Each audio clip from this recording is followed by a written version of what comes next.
Hola clase. Okay, so I told you guys that I would give you a little lesson on possessives since we didn't have time in class today and apparently you didn't learn it too much last year. So I'm going to really quickly, because we did have some absent people in class on Thursday, so I'm going to quickly review what that was all about and maybe clarify some things for those of you that were there. So this first part of possessive adjectives is what we call the short form. And these are the ones that have a noun that follows them. And that's going to be super important to keep in mind. Okay, so these short form possessive adjectives have a noun that follows them.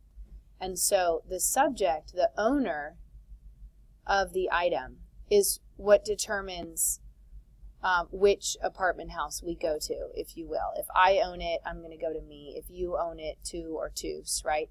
And then it's this noun that determines which possessive adjective we're going to use within that person. So, for example, if what we own is, let's say what we own is casa, then obviously we would say nuestra casa.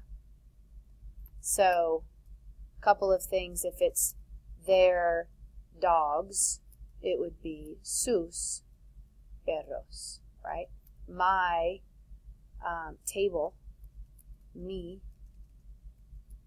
mesa. Because what I own, what follows it is singular, right? So if this is his problem, su problema. If it's y'all's problem, can you put two apostrophes in a word? I don't think so, but we're going to do it anyway. Y'all's problem. Now what we own, what y'all own, is one problem, so it is also su problema. So that's where it gets a little confusing, because it's not based off of who owns it.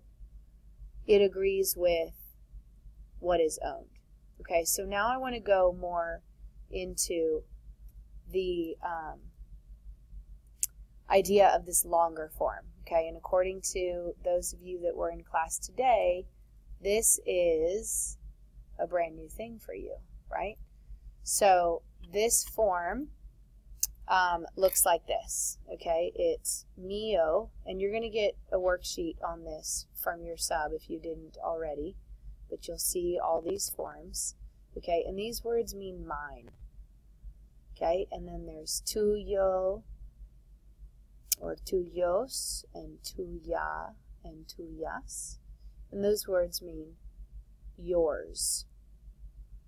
And then there's suyo and suyos, and there's suya and suyas, and those words mean his, hers, theirs, y'all's, and formal, yours.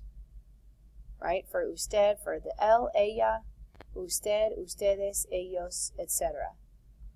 And then for the we, it's the same as the short form. Nosotros, nuestro, nuestra, nuestros, and nuestras. Okay, so how do we use these? These are used a little differently. Okay, these are going to be used with no noun at all.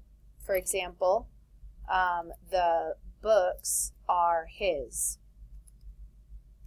Los libros son suyos. And so notice that my possessive adjective still agrees with what I'm referring to. What are his? The books. Okay, but the fact that he is one person that owns it, that doesn't matter. I make it suyos to agree with libros. And this word can stand all on its own. It doesn't always, though, but it can. So I'm going to give you some more examples of how it stands on its own. Okay, for example, the papers are not ours. No son nuestros. Los papeles, I would say. Los papeles no son nuestros. They are not ours. They do not belong to us, right?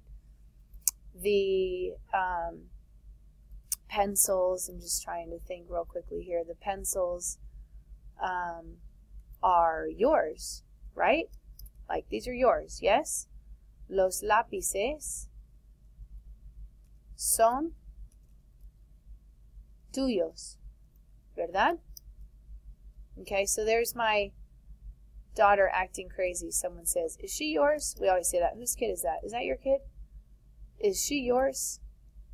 Okay, so it's a she. So they would ask, es tuya? Es tuya? Is she yours? I would say, sí. Ella es mía. Yep, she's mine, right? Y estos también, those two kids over there, yep, son míos también. Son míos también.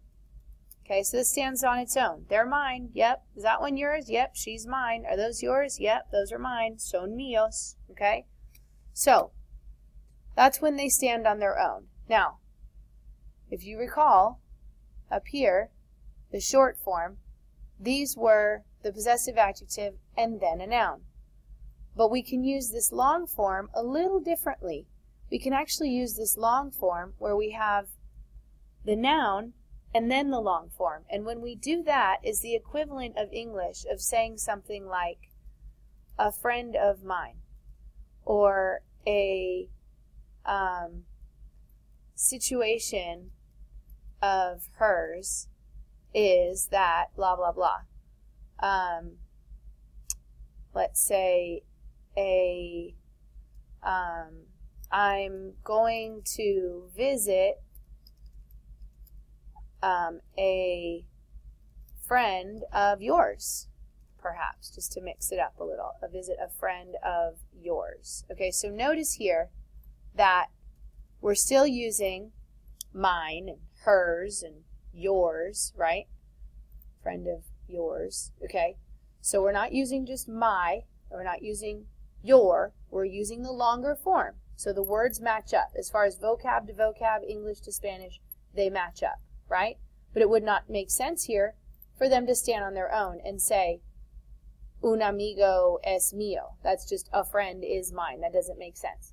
So a friend of mine, if it's a male friend, would be un amigo, un amigo mío vive en Las Vegas. A friend of mine lives in Las Vegas. If that friend of mine were female, una amiga mía.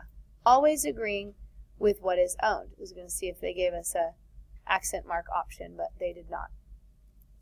A situation of hers, she's got the situation going on. Es una situación suya. Like this, her situation. This is just one of her problems. It is not my problem. Es una situación suya. And then another example here is, I'm going to visit a friend of yours. Voy a visitar a una amiga, if it's female, tuya. Okay, so basically notice here that in English, we've got the word of, a friend of mine. Get rid of friend, get rid of in English, and then translate it to Spanish. Un amigo mío. A situation of hers. Get rid of, put the noun first. Una situación suya. I'm going to visit a friend of yours. Get rid of. Voy a visitar a una amiga tuya.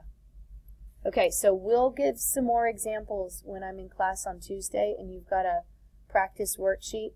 When you're going through the worksheet, do yourself a favor and don't just conjugate the possessive adjectives to match the object and be done with it. Really think about what you're saying. Really think about putting those little phrases into sentences in Spanish and what it is that you're communicating when you do that, okay?